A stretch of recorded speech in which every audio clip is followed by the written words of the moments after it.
and they made corporate bend the knee. And we all need to keep that energy when it comes. We need to stay focused, and we need to just say, we are not going to tolerate this. This is a no from all of us. We are aware that perverts are running the world.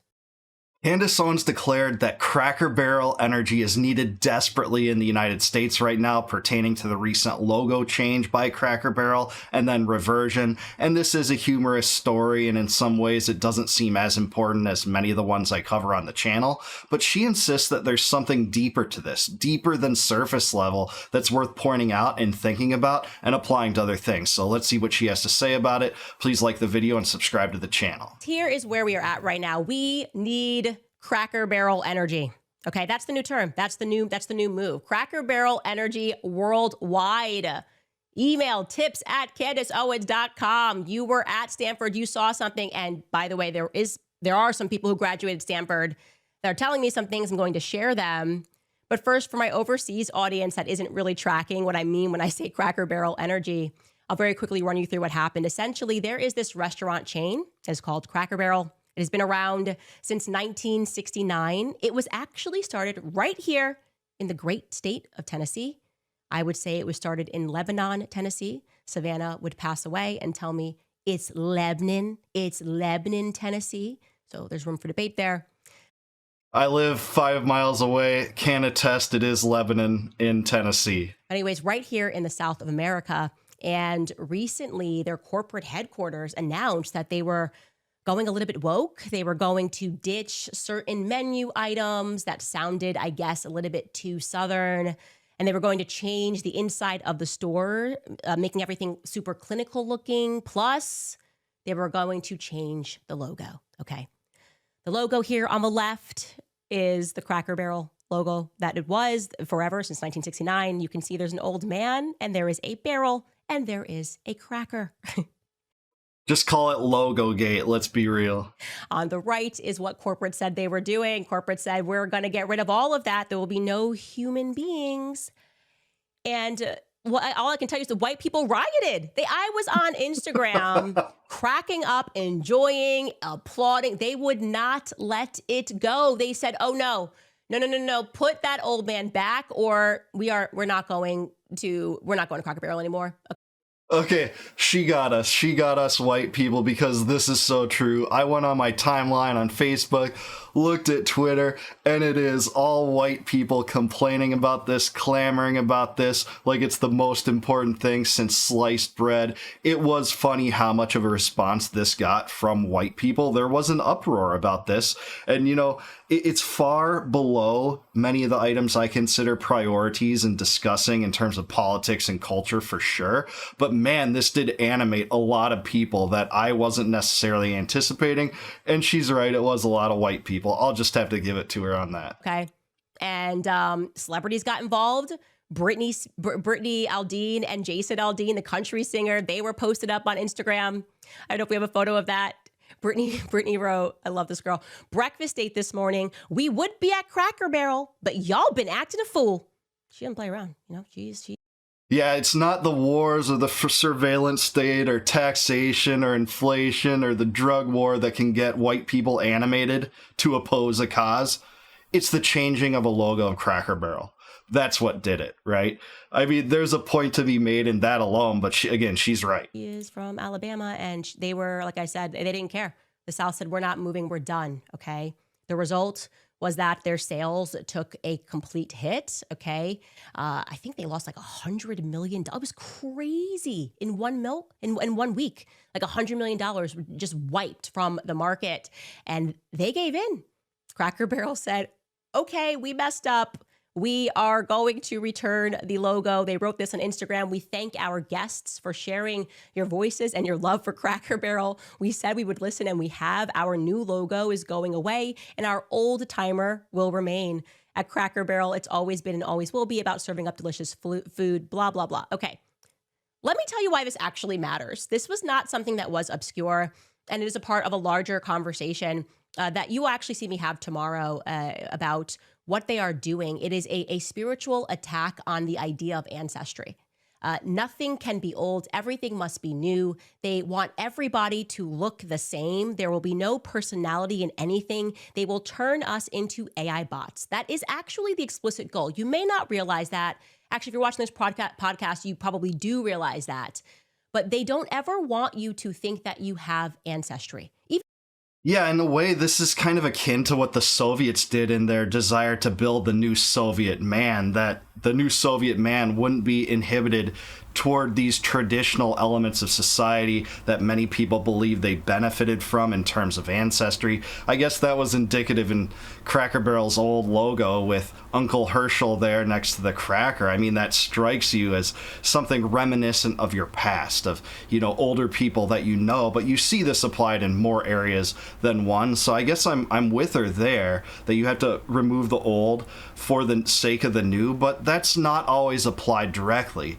The old is preserved when it's, statist and totalitarian figures in culture, and, those who were supposed to emulate in the religion of the state, people like, Abraham Lincoln and FDR. They're going to have statues endlessly because it is those values that the U.S. government perpetuates today, but they'll remove Jefferson and Washington and people with redemptive qualities in defense of individual rights for sure. I mean, not without failings. They were men like anyone else, but this is wildly inconsistent. So I don't know if it's always just removing the old and replacing it with the new, but her point is taken. Even the way they're making homes, it's ugly. Everything is ugly, and there's a reason for that. They don't want you to think that structures have existed. They want you to think that you're just floating through the wind and nothing matters. Your family doesn't matter. Ancestry doesn't matter. Everything yesterday is gone. We are living in an ever present. And so it was actually important for people to stand up and say, you know what? It's been a year. Okay. It's actually been a year of some BS. We are not recovered at all, and we will not let go. The Jeffrey Epstein files, you're gaslighting us. We hate you, government. We're not stupid. We understand that you elites are creating this plantation of sameness. We understand that you're making our kids dumb intentionally. No one's we're getting rid of AP classes. There'll be no honors classes.